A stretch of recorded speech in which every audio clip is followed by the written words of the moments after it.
Alors, vous l'avez vu, ce sont les prémices de ce qui va se passer demain. Ça s'est passé hier au Parlement européen.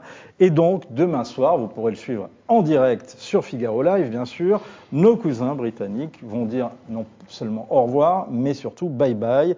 Alors, on ne va pas épuiser le sujet, on ne va pas vous épuiser avec ce sujet qui en a épuisé plus d'un depuis 3 ans et demi. La question ce soir est simple. Est-ce qu'au Parlement européen, vous allez regretter ce genre de scène? Okay, Mr. Farage.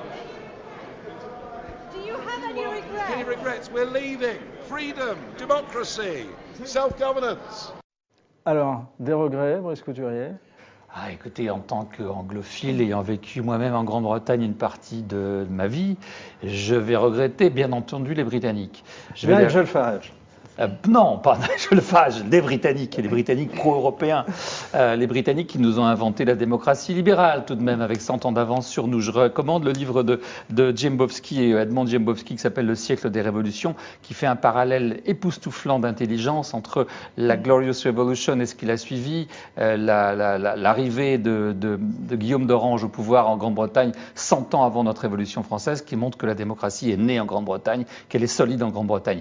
Je regretterais énormément le départ des Britanniques parce que nous, les Français, nous avions là un allié formidable quand nous n'étions pas d'accord avec l'Allemagne. Vous voyez que l'Allemagne nous le rendait bien parce que quand elle n'était pas d'accord avec nous, elle s'alliait contre nous avec les Britanniques. Donc c'était très utile d'avoir les Britanniques dans le jeu entre la France et l'Allemagne. Là maintenant, nous allons être dans un tête-à-tête qui m'inquiète un peu. Alors, la question, je le répète, c'est Brexiteurs, allez-vous les regretter? Donc, est-ce que vous allez, vous, regretter les Nigel Farage et tous les europhobes britanniques qui quittent le Parlement européen et quittent la scène politique européenne? En fait, non, mais je ne pense pas que la question se pose de cette manière-là. Pardonnez-moi, c'est la mienne. Oui, non, mais ce que je veux dire, c'est que, à la limite, que je regrette ou pas, tout le monde s'en moque. Ce qui est en revanche un petit peu plus important, je trouve, c'est qu'on sort quand même d'une impasse, parce qu'il faut reconnaître que ce Brexit à répétition commençait à devenir lassant et plus personne n'y comprenait rien, mais surtout qu'à un moment donné, les peuples ont voté. Et je trouve qu'il est important, quand les peuples se déterminent et choisissent la souveraineté, que celle-ci puisse être retrouvée. Sinon, on n'est quand même plus en démocratie non plus. Donc, ce que les Britanniques ont prouvé, c'est qu'on était en démocratie et c'est que l'Europe était encore... Qui vaudrait quand même à une perte pour chaque foyer britannique de 5 400 € par an. Ah. Et ben voilà, eux ils chantent, mais les Britanniques, l'année prochaine, ils partent pas en vacances. Alors, voilà. Justement, c'est la question qu'on pose sur lefigaro.fr. Êtes-vous optimiste pour l'évolution du Royaume-Uni hors de l'Union européenne? Et visiblement, les internautes du Figaro ne sont pas encore convaincus par vos arguments. L'une des questions, c'est est-ce que ce que vous venez de me dire, Marie, ne vient pas du fait que il ne se produit pas ce que vous venez de me dire. Ça fait 3 ans que j'entends ce discours, ça va très mal se passer. Et je peux vous donner un témoignage personnel. Ouais. J'étais le lendemain du vote du Brexit dans la City. On disait que c'était la panique, etc. Ça se passait déjà, il n'avait pas l'air complètement paniqué. Parce que pour l'instant, c'était sur le papier. Mais quand JP Morgan annonce qu'ils vont déplacer 1000 banquiers ou 1000 personnes de leurs effectifs d'ici quelques semaines, quelques mois, hors de Londres, à Paris, et qu'on imagine que ça ne va pas être les seuls, que la City perd de l'attractivité au fur et à mesure qu'on avance dans le processus du Brexit. Alors, peut-être que ça ne se passera pas du tout comme ça, mais aujourd'hui, il y a un risque.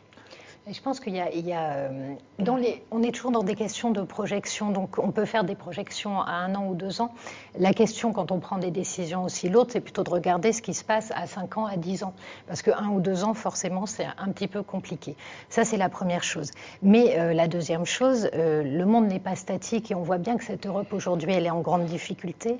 On voit bien qu'elle a beaucoup de mal à peser, comme l'expliquait Alexandre, dans les échanges à l'intérieur du monde. On voit bien que les pays qui la composent ne sont pas eux-mêmes d'une grande stabilité, que les tensions politiques sont en train d'exploser, en plus des tensions économiques, en plus des tensions financières.